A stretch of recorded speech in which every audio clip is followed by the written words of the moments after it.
Oh, hello again, Simon. Hello. And hey, everyone who's here. How are you? Everyone go into the chat and say where you're calling in from, what you're up to. What kind of are you wearing soft pants? Are people still wearing soft pants? What's going on? It's so good to see folks. How are you doing, Simon? I'm doing well. I am super happy to be here. I'm really excited. It's going to be great. We've got so many awesome people already. Julian's here, Nikki, Jesse, Jeff, Brent, Alicia, Victoria. Hello, everyone. Come say hi in the chat. Where are y'all calling in from? And what's going on in your worlds? We're going to get started in just a couple of minutes. We are very lucky to have Simon here. He is an actual wizard and and the person who knows the most, I think, about kind of alternative ad channels and how to figure out how to spend money without spending it all on Facebook and Google, basically. That's the dream. The diversification is key, making sure that, we're not just beholden to Zuckerberg. Yes, 100%. I mean, let me say, though, that I'm not saying like we're not spending any money on Facebook. Unfortunately, it's kind of a necessary evil, but it's how do you get away from just Facebook? Smart. Yes, getting away from just Facebook is key. Oh man, we've got people from Germany, New York in the house, San Francisco. Victoria's here. Hello, Victoria. We love you. We think you're great. Thank you. I am obsessed with Province of Canada, the brand. I've 2 of their t-shirts, a sweater, sweatpants. Like Sarah and I were talking on Twitter, like just going off about how great they are the other day. Like huge fan, absolutely huge fan. I can't remember who got me into it. It might have been Emily Lynetto that got me into it. And I bought like 1 t-shirt and then it arrived and I was like, oh, well, I'm going to have to buy 14 t-shirts. I'm like, now I have every color, every t-shirt color, sweatpants. Like it's becoming a problem. Same exact experience. I haven't been to their store though yet. Really not. Because of lockdown and everything. I'm very excited to visit their IRL location. It's so nice. It's so nice. There's one like right down the street from me here, and I'm in Elizabeth. It's great. Yeah. One day. All right, we're getting close to start time. We've got people still arriving. Once you pop in, head on into the chat, say hello, where you're calling in from. We're getting started with Simon Mills, he is a very long career in growth. I don't want to say very long. You're not old. You're not old at all, but like you have a very distinguished career in growth. You managed a lot of the whole kind of alternative ad strategy for Open Care, which you will see in the before times. You would see subway terminals and all over different and alternative ad platforms. And now he manages growth for North One, and we are very excited to have him here. Welcome, Simon. Awesome. Yeah. Thanks for having me. I'm super pumped to be here and hopefully, share some of my knowledge and hopefully folks find it valuable.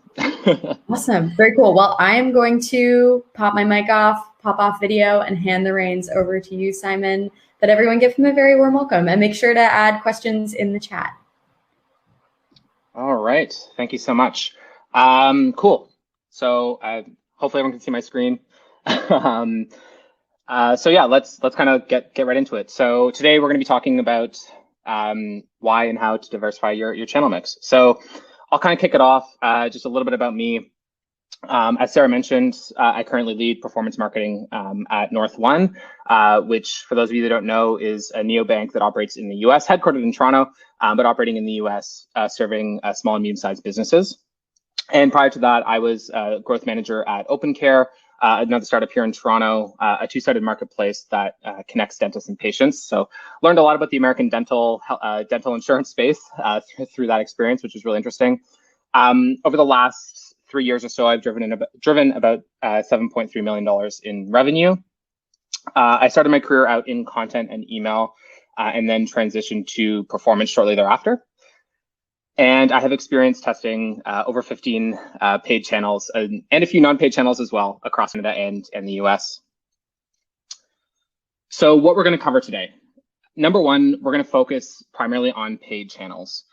Just for limiting the scope of the presentation, the focus will be on paid. primarily web, but if anyone is in kind of the mobile world, a lot of stuff that we're going to talk about can be applicable to app install as well.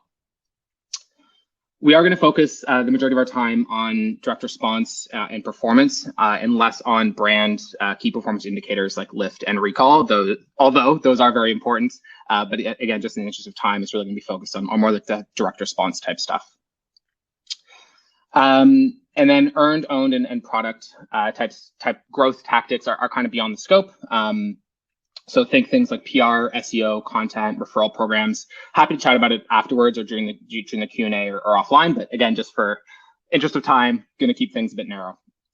So with that, this probably looks familiar to a lot of folks here. I know most of the companies that I've been at have had this mix at one point or another, that classic like Facebook, Google split. And at the end of this presentation, hopefully your channel mix will go from something like this to something more on this, something more looks a bit more diversified. So you'll notice here that no channel makes up more than 30% of revenue. The goal here is really to try and make sure you don't build an outsized reliance on just one channel, or even two for that matter. And of course, I'm not saying like don't stop spending on Facebook and Google. Like, no, absolutely not. Both of those channels work amazingly well and should be the foundation of any paid acquisition strategy.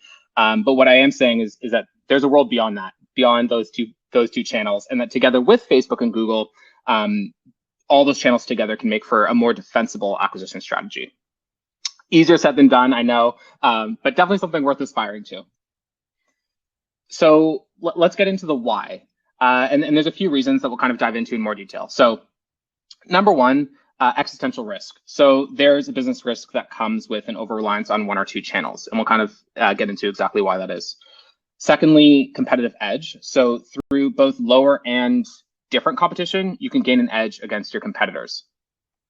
Third, you'll get better unit economics at scale. So you'll actually be able to scale faster and get better unit economics through diversification. This is especially true when you mix in organic and owned and earned channels. So think SEO plus Facebook plus out of home plus PR, and really kind of get that flywheel going. And lastly, the halo effect. So those of you kind of in the brand marketing world have probably heard this term before. But basically the idea from a performance lens is that multiple channels working in tandem can actually drive better performance.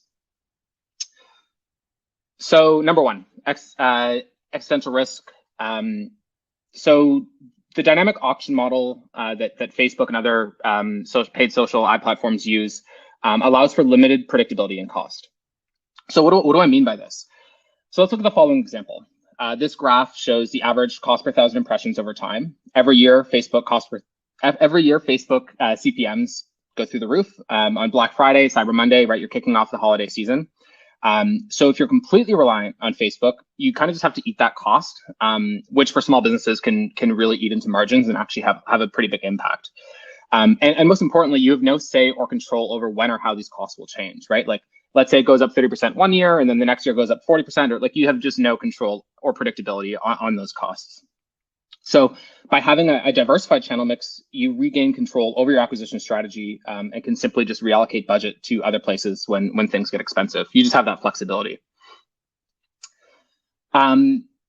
So we'll kind of get in a couple more examples of this to really illustrate this point. So for anyone who kind of follows the mobile marketing world, you've probably heard of Apple and their app tracking transparency framework and the release that went on April 26th. So just like a quick summary for those that aren't familiar, Apple has severely curtailed what kind of data mobile marketers can collect and pass back to third-party ad networks like Facebook under the guise of increased privacy for its users. I have my own thoughts on that, but I'll save those for another time. But basically the impact of this is that performance of mobile marketing on third-party ad networks like Facebook will be severely impacted in the short run until we figure out like what's going on, because in classic Apple style, they haven't really shared very much. Similarly, and further to the previous slide that we just talked about, is the most recent Facebook earnings call. So they missed slightly on user growth, but blew through earnings, which is great for them, not as great for us. Which basically means that the ad spend of advertisers and the competition is growing faster than the users are growing. So what that basically means is that costs are going up. Again, the point here is basically to illustrate that when you rely entirely or almost exclusively on one channel, in this case, performance marketing on Facebook or app install, you're basically at the mercy of ad platforms, ad networks, and how they choose to regulate and price their ads or regulate their platforms. So just to really kind of hammer this point home, Andrew Chen, who used to lead growth on the driver side for Uber and is now a VC at Andreessen Horowitz, wrote an article describing what he calls the law of shitty click-throughs. And it basically states that all channels have diminishing effectiveness over time. So we can look at an example of this in action. So Hotwired, back in 1994, was the very first website to have banner ads on its website. And at launch, it had a click-through rate of 78%, which, like, when you think about today, is just absolutely wild.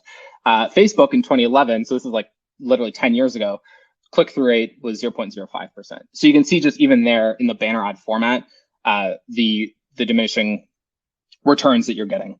Another example is this heat map on the right. So it basically what it does is it tracks people's eyes. And notice how people don't even see the banners. So those are the things in green that are highlighted, or it has a border around it. People don't even look at them. They don't even see them. They're completely blind to them. And they're just looking at the content. So the point here is basically that you want to diversify sooner rather than later so that you can offset these diminishing returns before they impact your business. Obviously an extreme example, but I think does well to illustrate the point. So next up, let's talk about competitive edge. Early adopters tend to get outsized benefits. So why is this the case? Two reasons. So firstly, your costs are going to be lower. And secondly, you can build deeper integrations faster and scale with the ad platform. Great example, and something that I experienced, and I'm sure a lot of folks here have experienced as well, is Instagram Stories. So as many of you know, the Stories feature launched and then quickly was followed by the Stories ad placement. But when the ad placement launched, the cost per 1,000 impressions was significantly lower than the rest of the Facebook ad network because big advertisers weren't really willing to put in the time to create that like super specific stories format, right? Like that vertical video. So as a result, at OpenCare, we actually moved really quickly to create a bunch of story specific creative and then benefited from the lower cost that came with it versus our other placements on the Facebook network, like Instagram feed and Facebook feed. And that was due both to the lower competition, so just not as many advertisers were doing this, but then also the quality of the competition. So some folks who were running stuff weren't running Instagram Stories native. They were taking their, existing kind of horizontal stuff and just throwing it on stories, so it didn't have the same relevancy, the same quality as placements that were native to the platform or native to the format. The story of Wish is also super interesting. So for those of you who don't know, Wish is a mobile shopping app, basically like it drop ships from China. It's like AliExpress, but mobile first. They grew their business almost entirely through Facebook performance marketing since they were so early. And every time Facebook released new ad tech, they'd be there. And they actually were so deeply integrated that Facebook employees had access cards to the Wish office, which is pretty wild. But they really benefited from being super early on Facebook and then scaling with the platform. So let's talk a little bit more about competitive edge. So being first is one way to get a competitive edge, mostly due to lack of competition, as we saw with Stories and Wish. But you can also find an edge through looking at channels with different competition. So what do I mean by different competition? Competition may exist, but no one in your vertical is doing it. So for example, at OpenCare, LinkedIn doesn't really feel like a natural fit, right? When you think about LinkedIn, it's like mostly B2B, that kind of thing. But what we did was we were able to use our targeting capabilities to send sponsored in-mails targeting employees of specific companies who we knew had great dental insurance. So for example, we sent in-mails to Amazon employees in Seattle being like, hey, we have a bunch of dentists on our platform that take your Delta dental insurance, for example. Similarly with the affiliate channel. So when you think of affiliate, there's a ton of competition, but it's mostly coming from retail, e-commerce, travel, right? Those are kind of the traditional verticals that work in affiliate. But in the health and wellness space, and dentistry in particular, not a lot of competition. And then I can't take credit for this one, but I thought it was like really brilliant was mobile ad networks like ironSource. They're traditionally used for mobile gaming acquisition. So think like Candy Crush when you see like an interstitial ad for another game. At North One, we use the same tactic that mobile game companies do, but applied it to banking. right? So no other digital bank is really doing that. No other digital bank is really advertising on Candy Crush using the same types of creative and mechanics that mobile game companies and like Candy Crush are doing. So as a result, a lot of competition for mobile games, but not a lot of competition for neobanks. And one more quick example in the travel space. So all the big players like Expedia, Booking.com, they're all big spenders on Facebook, on paid search. But Hopper, on the other hand, which is a travel app, basically looked at that and they're like, no, like we're not really interested. We're not going to compete here. So instead, they operate like a direct-to-consumer company and advertise a ton on paid social, a ton. So how do you identify these opportunities? Look at how the best companies in different verticals do their marketing. So verticals outside of yours. So for example, fintech is mostly search and paid social, but gaming apps use mobile ad networks. E-com use affiliates, travel is really big into paid search. So that's kind of a great starting place as you kind of think about how to diversify your channel mix.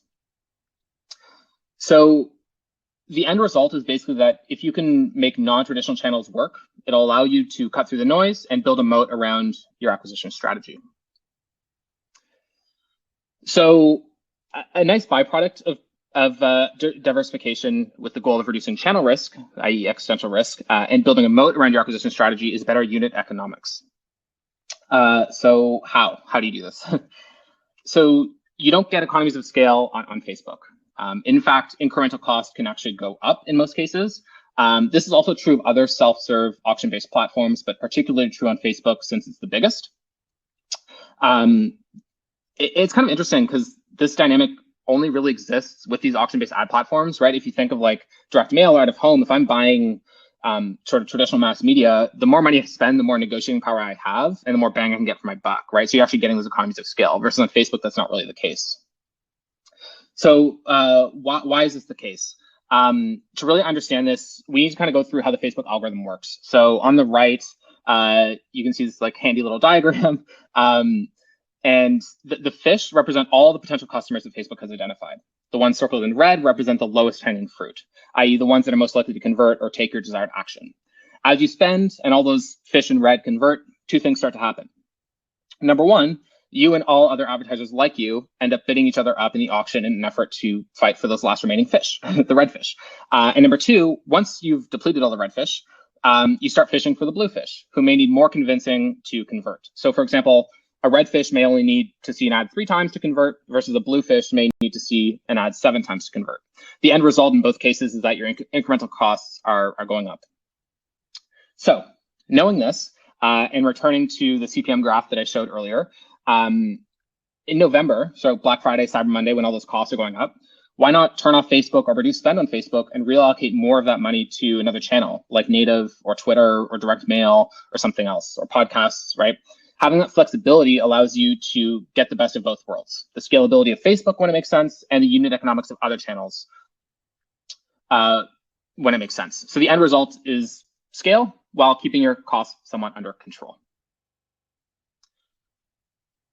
And lastly, in the why section, we're going to talk about the halo effect. So typically, this is a term used in the brand marketing world to describe the impact of brand advertising on overall sales or conversions of revenue. So for example, Coca-Cola or Nike do a lot of brand advertising to reinforce the brand, what it stands for, keep it top of mind, expand their mind share, which is a term that I absolutely love, expand their mind share in the minds of consumers. So this can also be applied to the world of performance and growth in a few ways. So number one, channels like podcasts, connected television, out of home, they can stay on their own as performance channels, or at the very least, when evaluated on the basis of direct attribution plus lift on organic. In either case, the end result is like a performance channel.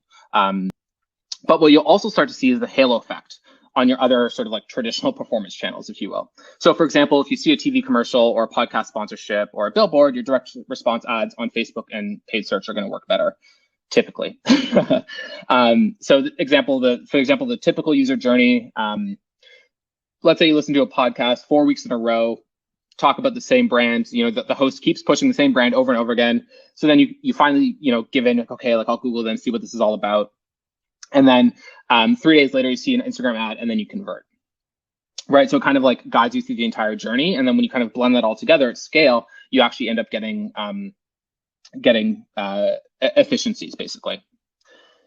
So not only can these channels have an impact on cost, they can also add a certain amount of credibility and frequency. So for example, you're not just like a Facebook brand, and you're hitting people more frequently across more touch points.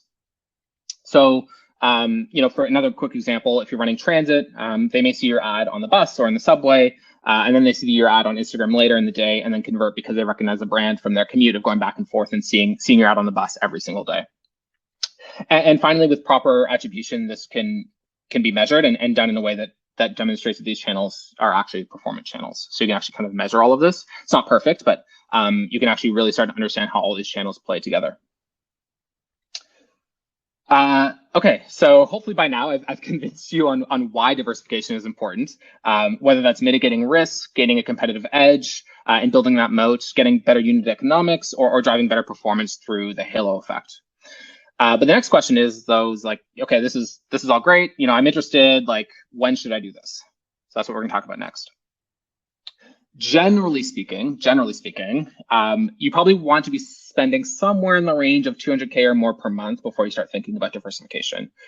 And there's a few reasons for this. So the biggest reason is you need to have a solid baseline of predictable channels before you branch out. Meaning that you don't want to be in a position where you're putting all of your marketing budget into experiments and are completely dependent on them working to drive growth, right? So you want to start with the basics like Facebook and Google, SEO, email, maybe a referral program. Just kind of have like the basics in place. And then once you have like a baseline of predictable growth that you're comfortable with, then from there you can branch out. Secondly, and arguably most importantly, is you need budget, and you need budget to fail. Most experiments will fail. You need to have the budget to test, and if it works, to scale it. And if it doesn't, you need to have the budget to adjust it and try it again. So if you aren't failing regularly, it means that that you aren't testing enough. So very important piece as well that I think a lot of folks don't necessarily think about. So we've covered the why and the when, but what about the where? So I want to diversify my channel mix, but like, what channels exist? So in a nutshell, everywhere. There's like so many. This is just like a partial list. As I mentioned earlier, looking at what the top players both in your vertical and outside of your vertical are doing is a great place to start. So a few quick examples that I have here: other paid social channels like LinkedIn, Snapchat, TikTok, Pinterest, Twitter. I mean, you can do like paid search, just going to Bing would be a great example of diversification. Native platforms like Outbrain and Taboola, affiliates, partnerships, influencers, podcasts, offline mass media like direct mail, out of home, TV, radio, street teams, third-party ad networks like Rocked on web, mobile ad networks like IronSource or Prodigy on mobile. So just tons and tons of options, trade shows. There's so much, and we'll kind of get into how to choose. So we've covered the why, we've covered the when, the where, and now we'll talk about the how. So there's a few considerations when trying to decide what channels to test first. That we'll kind of go through that'll hopefully help you make this decision. So number one is, does the channel does a channel fit with what you're selling and who you're targeting, right? So channel product fit. So for example, is your product super niche? Direct mail could actually be a really great fit for you. If your audience is younger, TikTok is probably worth exploring. Secondly, budget. Oh, sorry. A few more things on the channel product fit that I forgot to mention. So does your product require explaining, right? So is it pretty straightforward? Or do you need someone to explain it? So for example, if you need someone to kind of explain it because it's something that's kind of like net new, you're creating a new category, influencers might make the most sense for you, right? Because you have someone who's actually there explaining the product and service and why it's great and why you should try it, versus a billboard where you don't have a lot of time and it kind of has to be self-explanatory. And then kind of the chart on the right has been super helpful in guiding my thinking on this. Next is budget. So we've talked about this one a little bit already. How much you have for experimentation will in part dictate like what you're able to test. So for example, a digital self-serve channel like Pinterest or Snapchat, like those are probably the cheapest. You can start with 10K, get a pretty good feel for whether or not it's going to work, and go from there. TV or out of home, on the other hand, requires a bit more of a commitment. So for TV, so for example, in the US, at least you can start with about 100K, but then you need to be willing to commit upwards of $1 million or 2 million to really scale the channel. Out of home, an initial test will run you somewhere in the ballpark of 25 to 50K. But then again, you need to be able to follow on with 75 to 100K per buy after that to really get to scale. Which I know, like on its own, these sound like big numbers, but when you think about advertisers who are spending, $200, $300, $400, $500,000 a month on Facebook, taking 25 or 30K of that and throwing it out of home, it's actually not that much grand scheme of things. Obviously, when you're talking about budgets of this size, of course. Next up is creative resources. So what is the current state of affairs on the creative side? Are you using an in-house team? Are you using freelancers? What's the cadence at which you can produce new creative, right? So for something like other paid social channels like Snap and Pinterest, they're actually very similar to Facebook in that you'll need a high cadence of creative that's native to those platforms to test rapidly, right? So for example, if you're going to test Snapchat, you should probably be testing, kind of user-generated content type of video. Are you able to churn out a decent number of those videos over the course of a test, along with animations and static images? Or for example, if you're going to test radio or podcasts, are you able to write a script, possibly get a voice actor, do the recording, right? Crucially, it's important to be able to produce creative that's tailored to the platform. That's like a super critical part of running these tests. And lastly, and arguably most importantly, attribution and data. So there's nothing worse than running a test and then like not knowing whether or not it worked. A failed experiment is totally fine because you still get learnings from that, right? You learn about like, okay, this channel didn't work for X or Y or Z reason. Maybe the creative was off, maybe the targeting was off, maybe the channel is just not a fit. At least you've learned something, right? But if you don't even know like what the results were, positive or negative, then you effectively just wasted money, right? So this is a really important piece. So again, for digital, it's pretty straightforward. If you're already set up on Facebook, for example, like adding one more pixel or tracking code, using the same UTMs that you already use, it's not a huge deal. But if you're going to run out of home, if you're going to run TV, radio, do you have the ability to measure something like lift?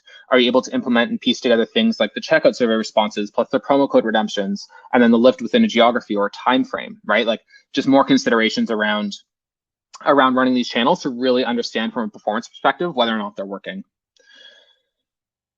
So let's kind of get into the execution piece a little bit. One of the first questions you'll likely have is, should I use an agency or keep everything in-house? Is there like a middle ground here? Like how do I actually go about like implementing these tests and running these tests?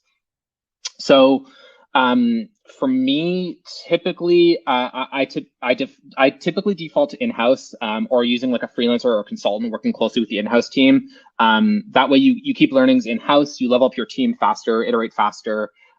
Agencies can, in some cases, be very expensive or require long contracts with slower iteration cycles. That being said, there are a few things worth considering. When deciding, and in some cases, honestly, an agency might be the right path. So we're going to go through a few considerations and unpack how to make this decision. So number one is the team bandwidth. So do you have one or more people dedicated to experimentation, or is your Facebook person or sole marketer also doing the testing while also being responsible for hitting targets and driving existing revenue? If it's the former, so you just have that. If you have someone who's like 100% dedicated to experimentation, running it in-house and then leveraging consultants to help you learn faster and tell you about best practices for the channel is probably the way to go. So for example, at OpenCare, I spent all my time on experimentation. So we were able to keep a lot of the experiments in-house, and then we used consultants to level me up on areas like out of home and radio, where I just didn't have the experience. But on the other hand, if it's the latter, where you just have that solo marketer doing everything, where they're responsible for driving revenue, managing Facebook, managing Google, just like doing all of it. Depending on the channel, a freelancer might be the way to go. So someone who's pretty much self-sufficient, like a one-person agency almost, knows the channel really well, but then can also teach you and your team about the channel and iterate really quickly.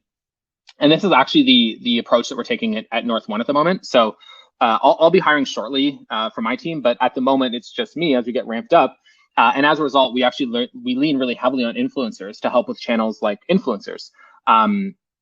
Someone who knows the space really well, integrated into our team and can move really quickly, pass back learning super fast, that kind of stuff. So it's kind of like the best of both worlds.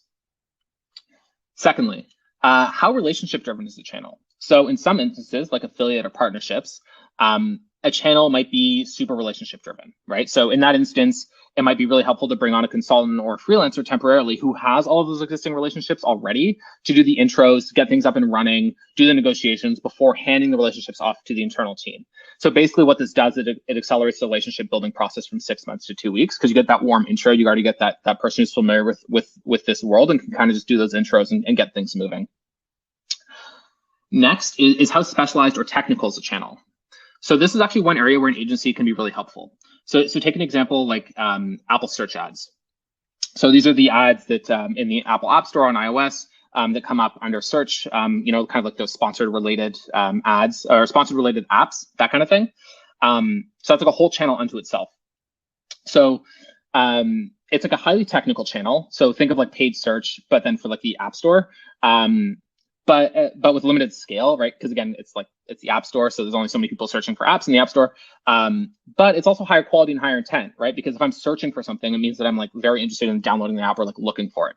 So in that instance, like this, like you're probably better off bringing in a specialized agency who like really knows what they're doing, versus spending the time leveling up your team on this channel, which is like super niche, right? Like, unless you're like very interested in it, then that's fine. But this channel has limited scale, but is also very important. So it's kind of like a great example of where an agency could actually work really well for you. Okay, cool. So let's talk about how to actually set up a channel experiment. And we're going to start with the budget. So we talked about this a little bit already on the digital side. So think like Pinterest, Snap, etc. You can run a solid test here for anywhere between 10K to 30K over the course of like 1 to 3 months, and come up with like a pretty good sense for the channel. If it has legs, is it going to work? Why these numbers? So you need time and you need budget to get to creative channel fit. So meaning that you need time to figure out the right creative approach for the channel. So for example, you probably don't want to run Facebook ads on Reddit, TV ads on IG stories or TikTok. Instead, you should be creating and testing creative that is native to the channel. Not only that, but you of course want time to test landing pages as well. Basically, you want to give the channel a fair shake and approach it with the same rigor that you would a Facebook campaign. Now, of course, this is like highly dependent on budget. I'm coming from the perspective of someone who's looking to really scale. Obviously, if your scale is a bit lower, you can kind of cut these numbers down a little bit. But obviously, that will limit the amount that you're able to test and iterate. Offline's a bit different, so it can vary quite a bit. So as we talked about for out of home, for example, like you're looking at 25K to 50K minimum to start, but then the ability to scale up your buys to 75K to 100K, moving forward. And then on radio, 25 to 50K as well to start, and then the same amount or more for follow-on buys if you see it working. So one thing I think about a lot is what is the MVP? Like, what is the easiest way to test this channel before like committing all of this money and time and creative resources and all this kind of stuff? So one way to think about this is just like asking yourself, like what is the minimum version of this that you can test, right? So for example, like in the case of affiliate, instead of signing this like long contract that's like super expensive with one of these like big affiliate platforms like Rakuten Linkshare or CJ or Impact, what about just like reaching out to a few small target publications and just like seeing if they're interested in partnering with you, and then just like tracking everything manually in a Google Sheet, right? And if that works, then okay, there seems to be something here. Let's look at platforms and kind of like scale this up. Or in another example with out of home or really any offline channel, like what about testing one geography? Like what about buying out of home like in one zip code or a few zip codes or a few neighborhoods, right, to start, or a city to start before doing this like big national buy, for example, right? Or direct mail, same idea. Like what about just sending to a few zip codes, seeing what their response rate is there before you do the entire city? So there's a few ways you can really scale this down and start with like an initial test. So let's kind of get into the nuts and bolts a little bit here. How I actually go about setting up an experiment and how to test it. So what the next step for me once I've chosen the channel is modeling it out. So the goal here is basically to build like a rough forecast, right? So basically like what you can expect in terms of performance based on your best guess assumptions. It's obviously not going to be perfect, but like how do you do this? It's something I've never tested before. Like how do I come up with these like best guess assumptions you're talking about? So there's actually two ways of doing this. The first way is to use industry benchmarks. So these are things you can get, just like Google around, or talking to those consultants or experts that I mentioned, or just kind of pinging people kind of who've done this before, just to get a sense for like what you can expect roughly, like at an industry level, just like an average or a range. So this example here, this is a model of what the expected performance would be for partnering with a YouTuber. So the cost at $10,000, just taken directly from the rate card, which you can negotiate. And then the video views is just kind of like an average of what most of the recent video views were. And then the response rate was based on what an expert in the space told us. And then the rest of it is just kind of internal photometrics, again, just like an average. So using the average industry range, you can kind of model out and understand kind of roughly where things will land. So we just did kind of like a high, medium, low. In this case, we used the 3% as a conservative, sort of estimate, so the high. And then you can see that the outcomes vary drastically, which is fine. It's more the exercise in doing it, which is helpful to understand the range of outcomes, and less about getting exact.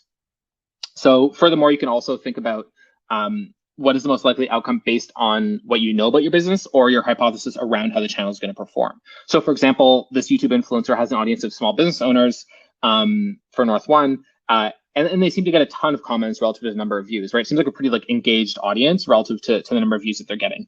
So, based on this, like it's likely that we'll probably get a response rate of like around 2%.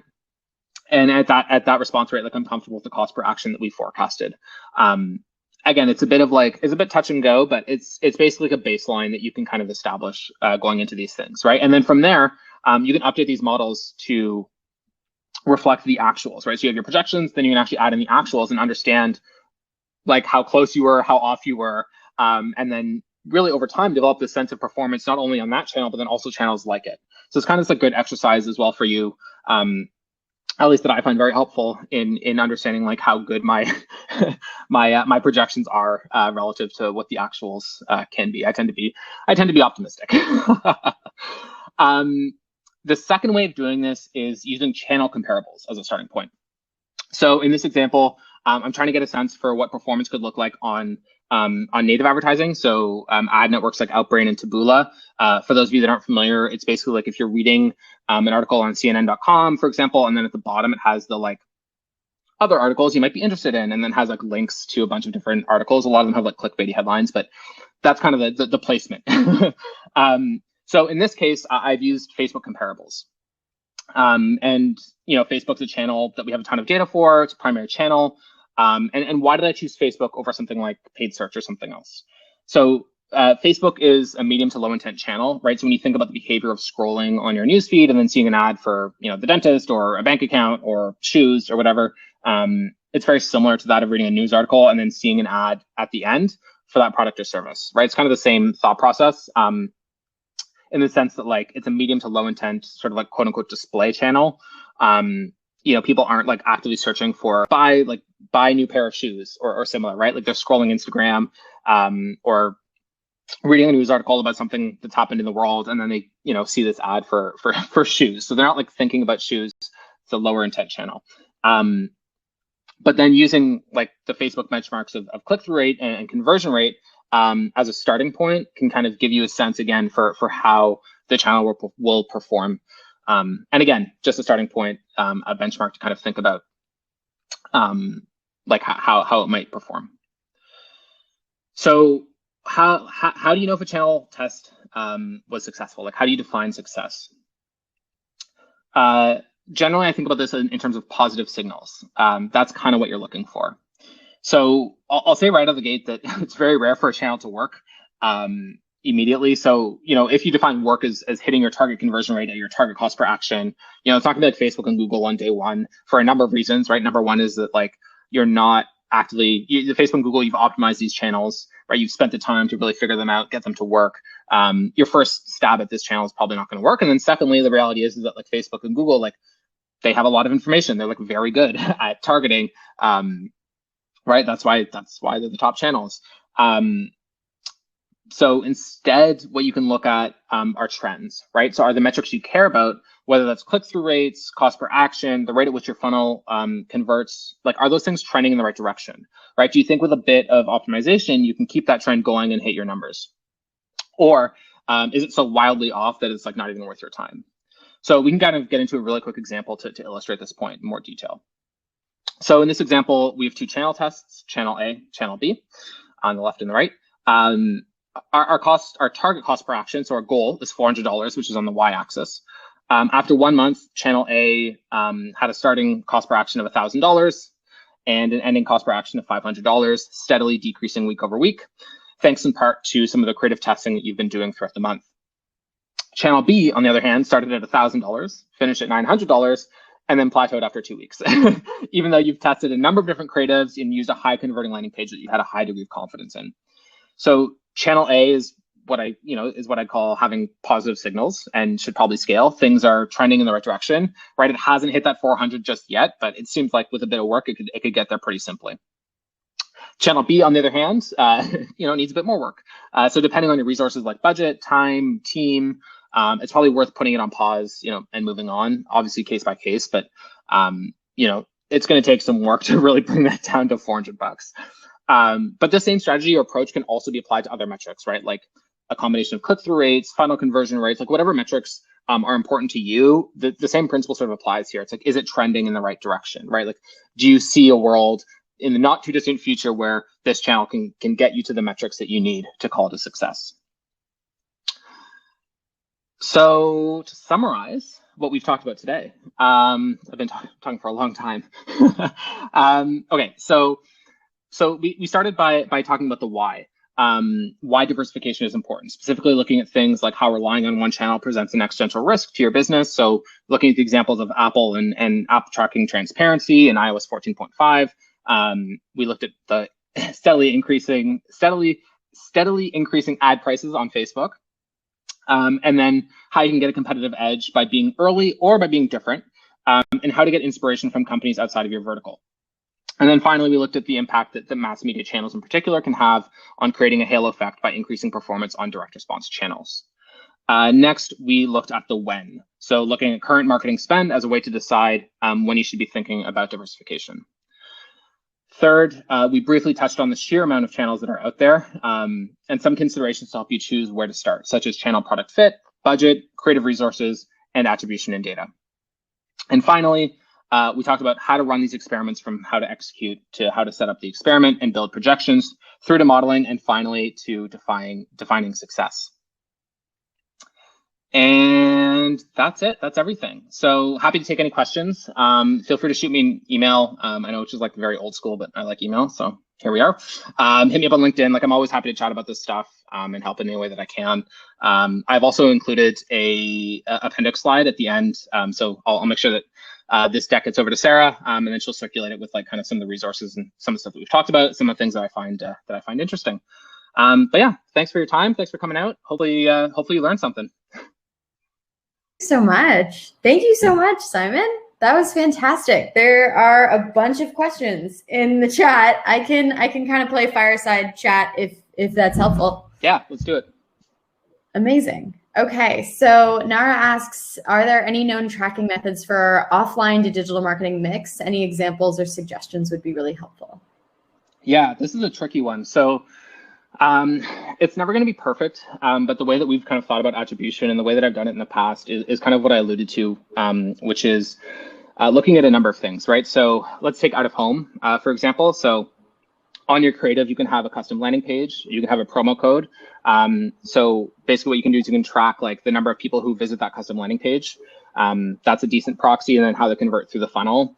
And then you combine that as well with like the promo code redemption. So if you have a special offer, so you think like in Toronto, like ND's plastered everywhere, code is like TTC50. It's actually, I have an ND mattress and I bought it because of that ad. But right, like that's how they track it, right, is with the promo code. And then finally, and I think this is actually really important, is the checkout survey. So asking like, how did you hear about us, right? Because like, I know like marketers, we think a lot about like attribution and tracking and promo codes, but like the average person, like that's not what they think about, right? Like they see an ad for like ND or whatever, they see it everywhere. And then, you know, in 3 months, they're like, oh, I need to buy a mattress, right? And then they go to ND.com and they just like buy the mattress, right? So, but if they ask the question, how did you hear about us? They'll probably think back to the street card that they saw wrapped in an ND ad, right? And then there you go, that's kind of your attribution. So that's like generally how you do it. It's not perfect. I can kind of get into like the technicals of like for out of home specifically and like how to measure like lift and stuff, but that's like the whole other thing. And Brent had a similar question. He was talking about how you manage attribution and then asking if you use a multi-touch model. Yeah, so this is interesting.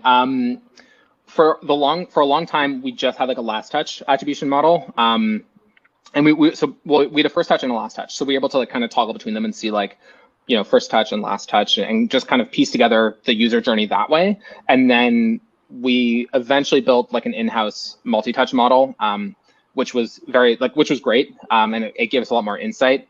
And I believe it was, I can't remember the exact model. I think it was like basically that the first and last got the majority of the weighting and then the middle got like the lesser amount. So you think like a 40-40, 10-10 would kind of be how we'd structure that. So yeah, there's a bunch of different ways of doing it, but that was kind of the way that we approached it. Yeah, amazing. Dan asked, what's your favorite channel right now? That's a good question. So it's funny because I'm actually new to the mobile marketing world. So I find these like mobile ad networks like absolutely fascinating. It's just something that I haven't done a ton with. So I think that's really interesting. But one ad network or one channel that I'm really excited about, which we're in the process of testing, so TBD on the results, but I'm feeling good, is an ad network called Rocked. So basically, they're like, if you think of like Ticketmaster, you go to Ticketmaster, and then after checkout, they hit you with an ad. They hit you with a special offer, and that's Rocked. It's all powered by Rocked. So they call it kind of like the transaction moment, which is hilarious, like hilarious marketing speak, but like it's basically, and they trademarked it too, which is absolutely just, it's too much. But but yeah, like I'm super excited by that because like having an ad and an offer placed in that like very specific place is like, it's a super high trust sort of environment, right? Like you've just checked out. So it's not only high trust, but it's also like higher intent because you've already spent money. So you're kind of like primed to like spend more money or to like to do another thing, you know? And then you layer on kind of like targeting. So for us, like SMBs, so Office Depot, for example, right? You're a small business or GoDaddy, you're checking out and then you get hit with like, oh, do you need like a bank account? So I'm excited by that. We'll see how it goes. I'm excited to hear how that testing is going. Okay, we'll get to one more question and then we'll let everyone go about their wonderful Tuesday. Daria asks, in the case of open source software, what are your like pointers for finding paid growth channels? She's finding it hard to convince developers on her team because the open source software is free and they don't want to have to pay for growth.